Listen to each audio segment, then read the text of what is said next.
Welcome to Local Fellowship. Today we're at Christ the King Church located in Oxford, and we're with Pastor Holt. How are you today? I'm fine, thank you.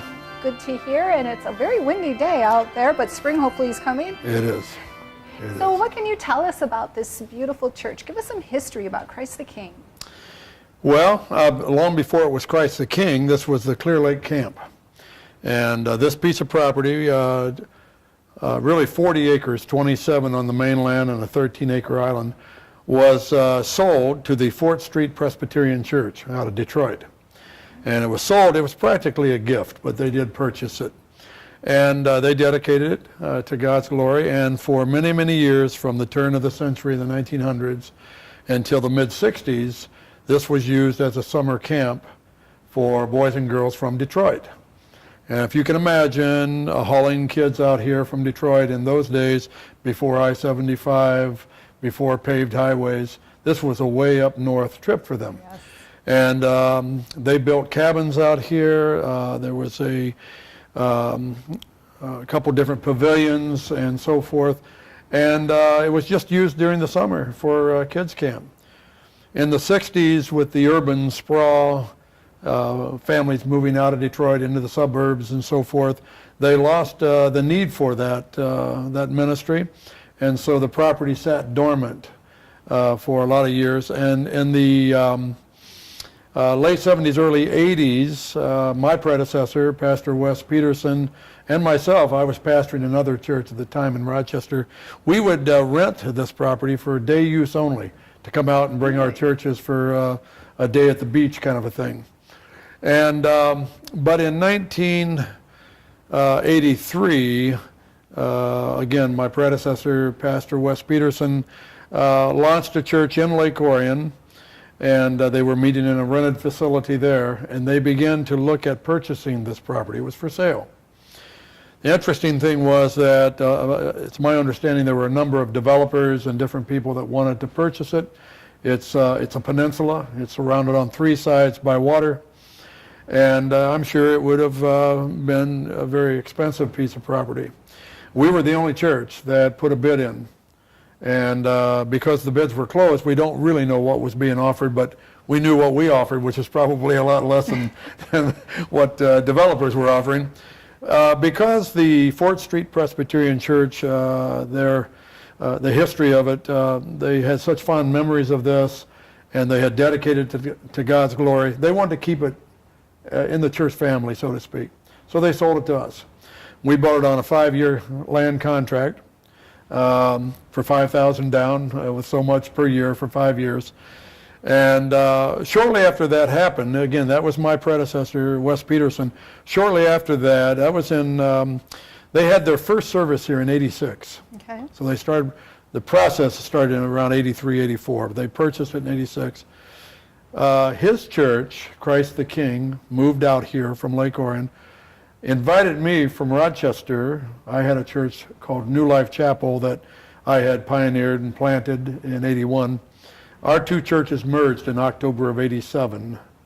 And with the few dollars that we had saved and what they had, we were able to pay the property off within a couple years. And so at that time, none of this was here that we're sitting in right now. Our old auditorium was it was basically 40, I think, by 80 pole barn with a cement floor.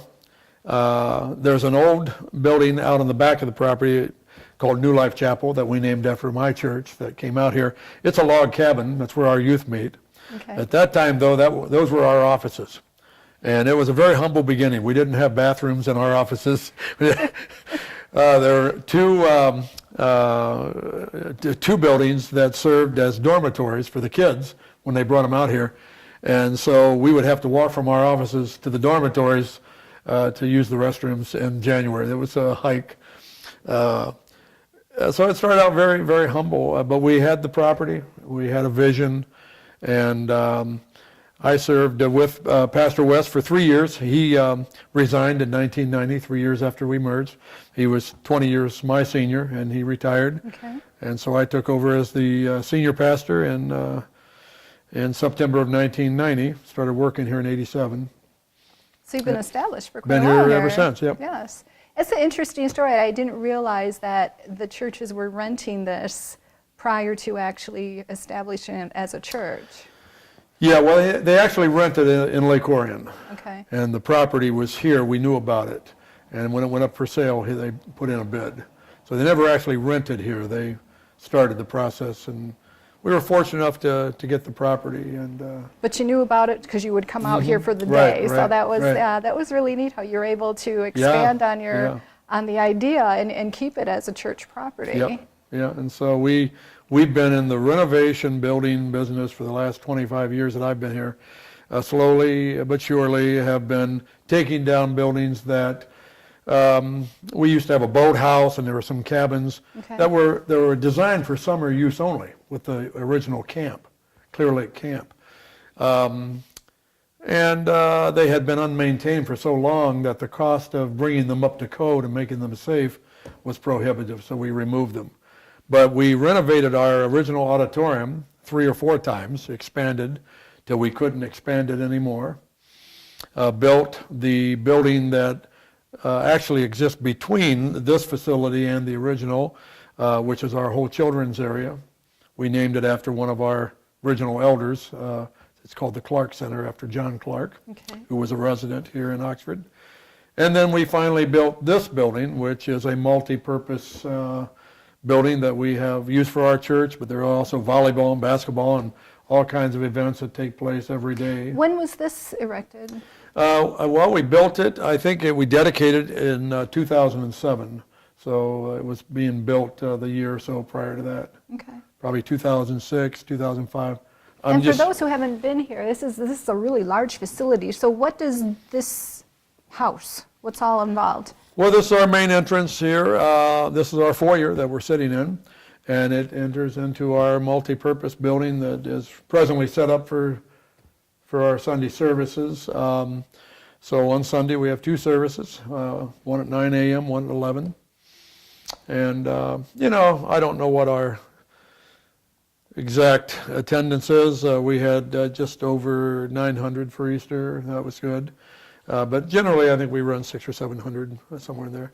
Large number. And then the rest of the week, in fact, sometime shortly after church, the chairs are taken down, and it's a gymnasium. You get used for concerts, different kind of presentations. We wanted to build something that was functional 7 days a week. It didn't just sit empty all week. We're going to expand on that, but we're going to take a quick break, and we're going to come back and talk a little bit more with Pastor Bob. Hi everyone, don't forget you can purchase DVDs of your favorite shows from OCTV, whether it's Minutes by Minute, Our Community Access, or Connie's Kitchen. Just call the station. Our number is 248-628-9658. And enjoy watching all of our shows on OCTV. We're going to take a few moments now and check out the interior and the beautiful landscape of the campus of Christ the King Church. I hope you enjoy. It is just one fascinating building.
We're with Pastor Bob Hope, and we are going to ask you a little bit about your background. So you mentioned that you came from Rochester. Is that the area that you resided in and grew up in? Or? At that time, yeah, and my wife and I moved there around 1970, 71.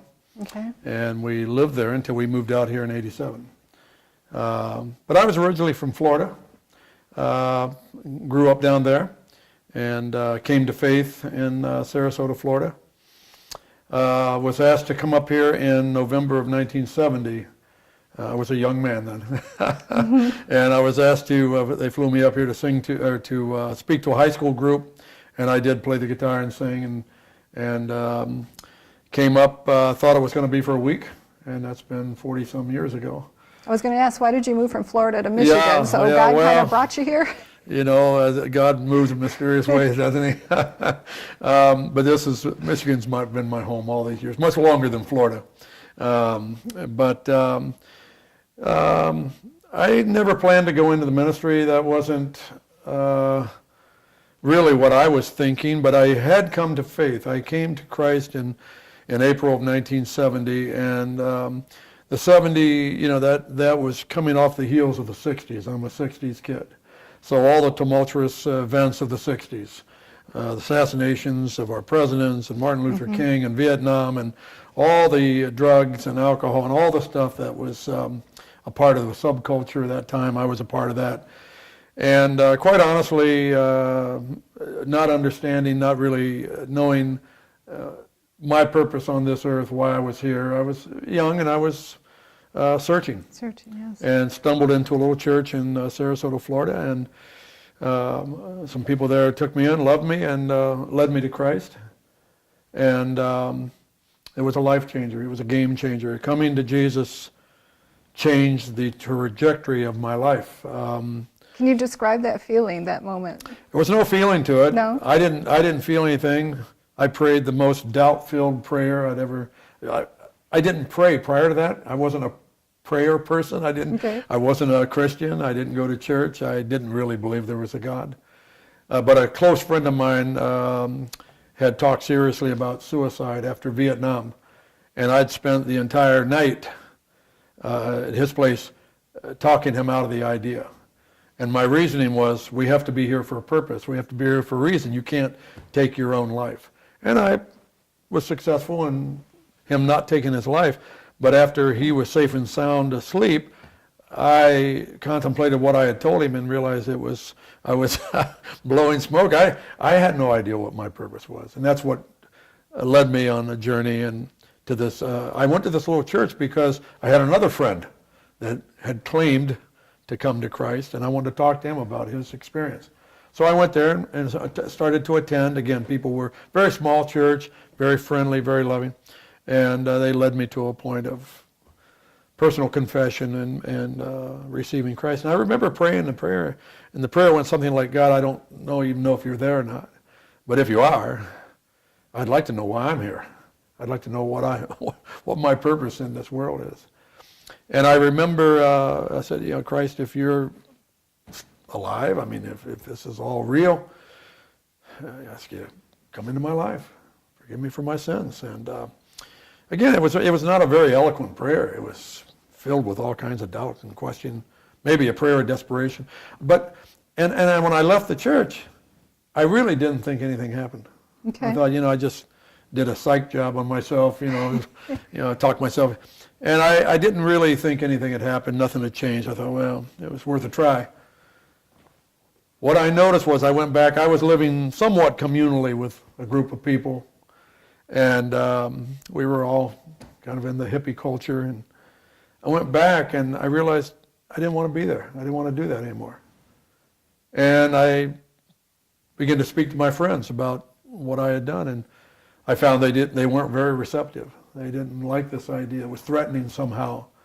And but something had changed in me, and I just didn't want to continue that lifestyle.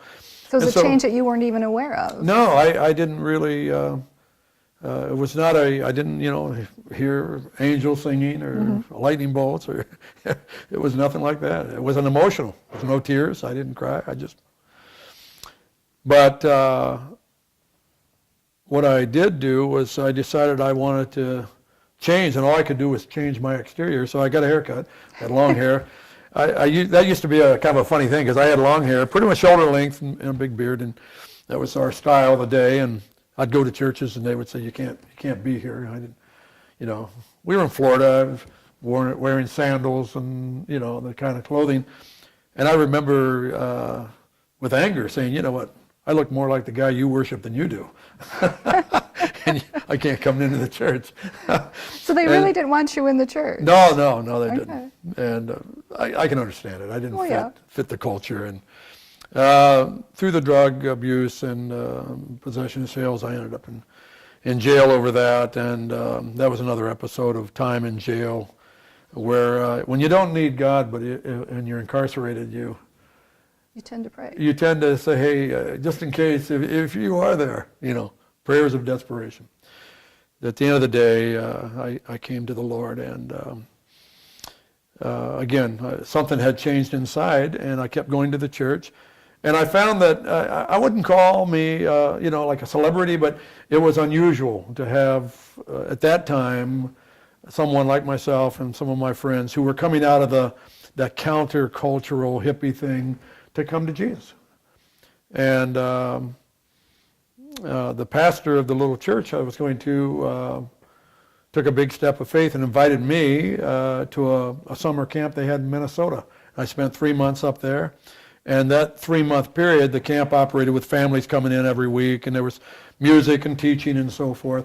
What ended up happening inadvertently was I received, the pastor was having me sing the songs that I was writing, new songs about Christ, and I'd share a little bit of my testimony, which I was just developing. I mean, it was just all happening at that time.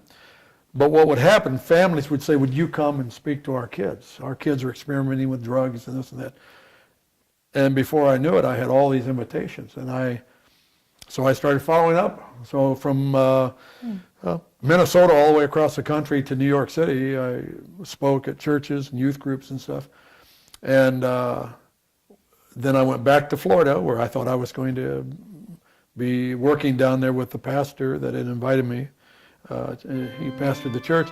That's when I received the invitation to come up here. So it was just another invitation. Just another invitation. Just going to come up, speak to a youth group, and go back. I found this very interesting, but we do have to take one more break, and we're going to pick up with this discussion when we come back. Take off your hat, throw it in the corner. Take off your hat, throw it in the corner. Take off your hat, throw it in the corner. I don't see why you stay a little longer. I'm talking about Zuzu. Woo! Zuzu, that's who. Oh, yeah.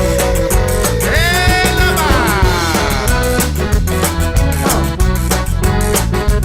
oh, yeah. Come on down. Stay a little longer. Before we switch gears and talk about the future of Christ the King, I just would like to know, when did you know that God wanted you to become a pastor? That was a very slow, progressive move. I never had a point in time where I thought that's what God's called me to do. It became more of a progressive thing where a pastor of another church up here, once I was up here, asked me to be his assistant, which I had no idea what that meant. But it was basically anything he asked me to do, which included leading praise and worship music, working with youth, and so forth. And he would ask me to speak. I didn't know how to speak. I was not a preacher. So I learned kind of on-the-job training. Then along the way, to try to get some formal education, what is now Rochester College used to be called Michigan Christian College. Okay. So I went to school there for a period of time, but most of it's been on the job training. And under his leadership, he wanted to ordain me, and so I became ordained. as a pastor, as an associate pastor in his church, and one thing led to another, and So just gradual. yeah, gradually, and one day you look back and it's clear in the rearview mirror. It was never clear moving forward. Okay. So the future, this church just reminds me, it's full of light, full of life. What do you see this church to go in the future? Where do you see it going? I think that the vision and mission, purpose that God's given to our church is one that is relevant and progressive, ongoing, and it will change only in the sense as culture changes. Mm-hmm. We want to be relevant to our culture. We have always wanted to be a community-minded church, so we try to be involved in the Oxford Lake Orion communities in any way that we can to be supportive. We are very mission-minded in terms of reaching out with our faith and faith in Christ for anyone. I think the biggest thing for us is we just want people to find a place. We're a non-denominational church, and there's a place for that because there's so many people who are unchurched. They don't know where to go to church or what to, and so if they come here, we want them to feel they're welcome to pursue in their spiritual journey wherever they are. Are you able to attract a lot of youth? More and more. That's More wonderful. and more. Our youth, we have a great youth group. We have a young adults group. And in fact, recently, my oldest son, who's 40, and his lovely wife, Andrea, his name is Jesse, and Andrea, have both come on staff. They moved here from Albany, New York. Nice. And so he's the perfect age as a bridge to the younger generation and to the older generation. I'm feeling a little more antiquated every day. I'm getting older. No. I'm a senior citizen. I got my Medicare card. I've fortunately been blessed with good health so far. But our vision, you have to reach the next generation. Yes. You can't, otherwise the church will grow old and cease to exist. So we try to do things musically, culturally, to bridge to the next generation. We're evangelical, but we're not pushy about it. We're not forcing things on people, but the invitation is always there. Tell us a little bit about the music program. Oh, we got a great music program. We got great musicians. My daughter-in-law is now the head of that. She is remarkable, singer and a piano player, a pianist. You'd have to hear her. She's just fantastic. And it's not classical. It's not even traditional. It's more contemporary, although we like to do some traditional music. But basically, it's a pop rock band, if you put in some genre of music, but focused on celebrating and praising God. Now, how do your services go? Do they start with music, or go ahead and explain how that is? Yeah, I mean, my philosophy is when people are been out in our world, the world can be a difficult place. There's a lot of difficulty. If they're going to make the effort to come to church on a Sunday, we have a parking lot team, we have ushers, we have greeters. From the time they arrive on this campus, I want to be able to lift them somehow. So when they walk into the building, we want to know what kind of music, what are they going to hear when they first come in? Is it going to be music that lifts them? Now, there's nothing wrong with choir music and bell choirs, and so I have nothing against tradition, but the focus, our target, are not traditional people. These are unchurched people. So we try to be relevant by playing music that they would hear probably on the radio or whatever, but with the Christian message. But we want it to be uplifting and worshipful and celebrational when they walk in, that they want to come and hear more. And so far, so good. People seem to love the music. Music's usually followed with welcoming. There's always a greeting time where we invite people and encourage them to look for people they don't know. Say good morning to somebody you don't know. Make a new friend. Spend some time doing that. There's always, of course, you can't have church without announcements. You have to have announcements. A lot of times we'll have featured songs. Sometimes we have a drama presentation of some kind. Again, using the arts. We're big into creative arts in order to try to communicate and be relevant with people. And then the message that I bring, and my son Jesse also speaks, and we have a third pastor, Pastor Larry Hayward. We kind of rotate. I do most of the Sunday speaking, but the message is, again, we're not trying to do an exegesis of the Old Testament or something. People don't know who the Levites were and so forth. We try to do something that makes sense to them today. So they can work it into their life. Absolutely. now. I mean, everyone deals with relational conflict, and we talk about that. We talk about marriage. We talk about money. We talk about things that people deal with, raising children, work. And then we try to bring a biblical perspective. And then a lot of folks, the little light goes on and goes, I thought the Bible was totally irrelevant to my life. Until now, I realize it has something to say in 2015. So something clicks within them. I hope so, yeah. Yeah, that's neat. Some of the churches that we've been talking to now, they're trying to make more of Sunday like an event day. So do you have things going on after the service so that it's like a church family type thing? Oh, not really. Our event is the services. But there's that beautiful setting out Well, there. in the summertime now, we switch gears. We have 6 services outside, right down by the water. Wow, wonderful. And that's followed with an all-day, people are welcome to stay all day for picnicking. While we're having the service, in our pavilion, we have barbecuing going on and so forth. People can stay and have hot dogs and hamburgers and hang out all day and swim.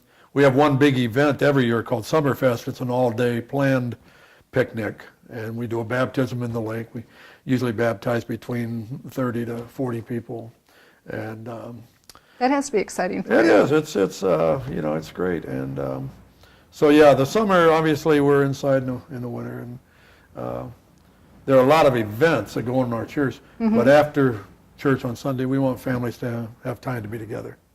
Very nice.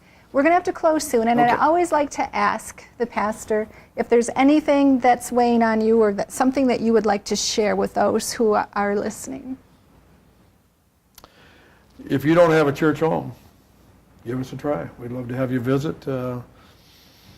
We're not perfect people would not be welcome here. We're not a perfect group. We're just people that are trying our best to follow the Lord and live our lives in a way that can make a difference in the world around us. That was wonderful, because we all struggle, so that was really nice. So I hope everyone enjoyed this with Pastor Bob. I know that I did, and I thank you very much for your time, and look forward to seeing you on the next local fellowship. Thank you. Thank you.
You're watching OCTV, Oxford Community Television, serving Oxford, Addison Township, and the village of Leonard.